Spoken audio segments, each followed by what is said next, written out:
Olá, eu desejo a você muita saúde do corpo e da alma e que esta saúde provenha da escuta da palavra, do alimento eucarístico e da sua oração pessoal.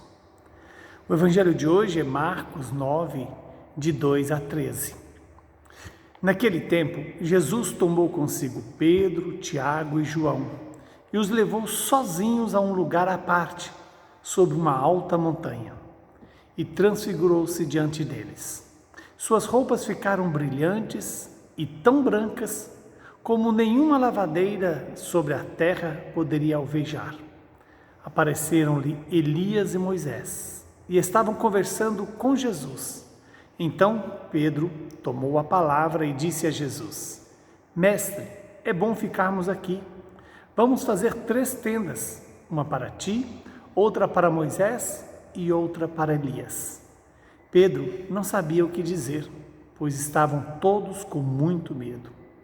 Então desceu uma nuvem e os encobriu com sua sombra, e da nuvem saiu uma voz: Este é o meu filho amado, escutai-o, aquilo que ele diz. E de repente, olhando em volta, não viram mais ninguém, a não ser somente Jesus com eles.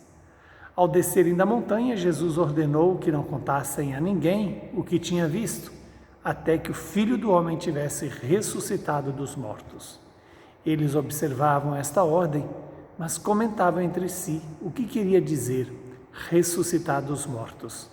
Os 3 discípulos perguntaram a Jesus: Por que os mestres da lei dizem que antes deve vir Elias? Jesus respondeu: De fato, antes vem Elias, para pôr tudo em ordem. Mas, como dizem as Escrituras, que o Filho do Homem deve sofrer muito e ser rejeitado. Eu, porém, vos digo, Elias já veio e fizeram com ele tudo o que quiseram, exatamente como as Escrituras falaram a respeito dele. Palavra da salvação, glória a vós, Senhor. Que esta palavra se cumpra em nosso favor e nos santifique, iluminando a nossa história e nos conduzindo no caminho da vida. Veja, estamos diante de um texto e que certamente você já o conhece, porém ele vem trazer para nós como palavra iluminativa, iluminar a minha e a sua história. Quando Jesus leva consigo Pedro, Tiago e João, que também faz presente a figura dos apóstolos, Jesus os leva sozinhos a um lugar à parte, a uma alta montanha. Bem sabemos que a montanha é o lugar da revelação de Deus, onde o homem tem uma visão mais ampla da realidade e ao mesmo tempo aproxima-se do céu. Foi no Monte Sinai que Deus entregou a palavra, os 10 mandamentos, no Monte Tabor, no Monte das Oliveiras, em tantos outros, no Monte da Crucifixão, em tantos montes Deus se revelou. E aqui está esse Monte Tabor, que Deus nos convida a contemplar essa transfiguração de Jesus. E nessa transfiguração, nós vimos que Jesus faz presente a sua glória. A sua glória, simbolizada nas roupas brilhantes e tão brancas que nenhuma lavadeira poderia alvejar essas roupas, senão pela própria glória de Deus, que tudo transforma, tudo purifica, tudo santifica, tudo restaura. E esta glória de Deus revelada em Jesus, como Filho de Deus, vem trazer para nós o cumprimento de todas as promessas feitas pelos profetas, simbolizado em Elias, e aquilo que a lei poderia ou se propunha a cumprir no homem, prefigurado em Moisés, que é a ordem das coisas.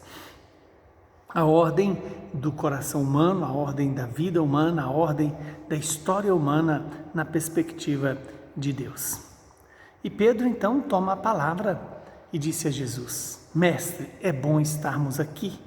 Vamos fazer 3 tendas, uma para ti, outra para Moisés e outra para Elias.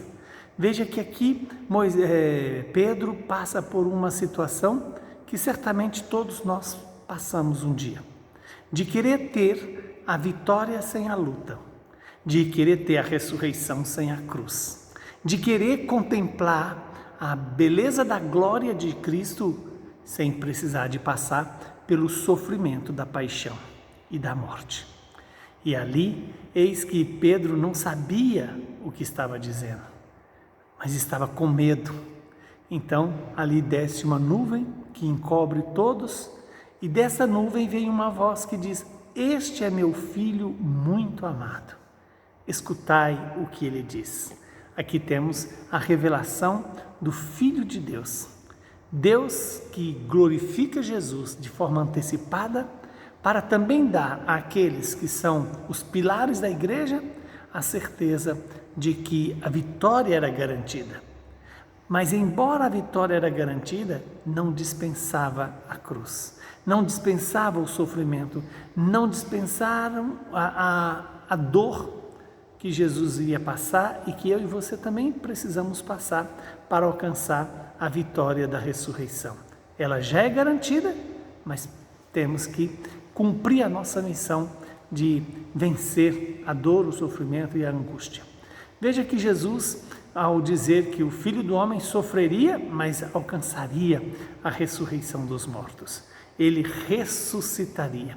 E Jesus proíbe que os apóstolos contem este evento antes da ressurreição, antes da vitória definitiva. E que Deus então nos possa dar essa clareza de que a nossa vida não para na morte, não para na dor, não para no sofrimento, mas ela se direciona para a eternidade. Veja que Jesus inclusive vai dizer, que diante da pergunta dos apóstolos, por que os mestres da lei dizem que antes deveria vir o Messias? E Jesus vai dizer, de fato, o Messias já veio, e os mestres da lei e o próprio Herodes fez o que quis com João Batista, a figura do último profeta do Antigo Testamento. Que Deus nos conceda a graça de, contemplando a transfiguração do Senhor, tomemos consciência que foi para esta realidade que nós fomos criados, para participar da glória de Deus. Mas isso deve nos motivar a enfrentar a cruz de cada dia, para não deixarmos que a morte vigore em nós. Abençoe-nos o Deus Todo-Poderoso, que é Pai, Filho e Espírito Santo. Muita saúde e paz para você.